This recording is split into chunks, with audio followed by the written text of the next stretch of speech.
欢迎大家又回来我的频道。现在呢，正是吃冬笋的季节，所以今天我想分享给大家一道非常具有代表性的上海菜——腌都鲜。这个“都”字就是只用小火慢煮的意思，这个“腌”字呢，指的是腌制过的咸肉的意思。所以这道汤的全名呢，其实应该叫鲜肉咸肉腌都鲜。这里是500克的排骨。我记得小时候我妈是用蹄膀来炖的。这个呢，就是我今天用到的咸肉。今天要用到的是300克的咸肉，把它们切成跟排骨差不多大小的块状。这个就是冬笋，冬笋绝对是这个季节的时令菜。你不要看它的个头大，其实剥去外面一层又一层的外皮以后，中间能食用的部分其实并不多。所以我今天准备了2个冬笋，剥去外皮以后，还要把最外层比较多纤维、比较老的那一层给切掉，不然的话呢，会影响口感。接下来就是把所有可食用部分的冬笋切成滚刀块。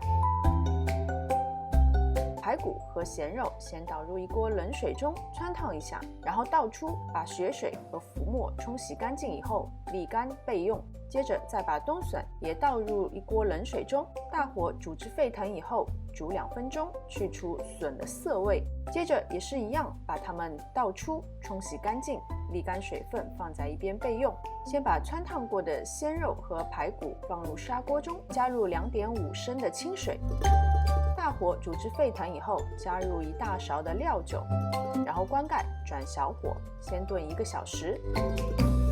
再加入汆烫过的冬笋，同样的大火煮至沸腾以后，转小火，继续炖半个小时。每次分享汤类的食谱呢，我都要不厌其烦地跟大家说，所谓的小火也是要让汤保持微微的沸腾，但是又不会溢锅的状态，因为这样子炖出来的汤的味道才会比较醇厚，不会清汤寡水。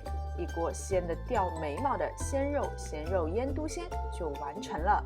上桌前先不要急着撒盐，因为汤里面用了咸肉，炖出来的汤本身就已经是带咸味了的，所以就根据个人的口味来看是否再需要额外的添加盐。其实传统的腌都鲜呢，应该还要再放一种叫百叶结的食物，一来呢马来西亚很难买到，二来呢，说实话，我只喜欢吃红烧肉里的百叶结，所以我就省略了百叶结。好啦，今天的视频就到这边，非常感谢大家的观看。喜欢我的视频，请记得点赞、分享和关注我的频道。我们下次再见。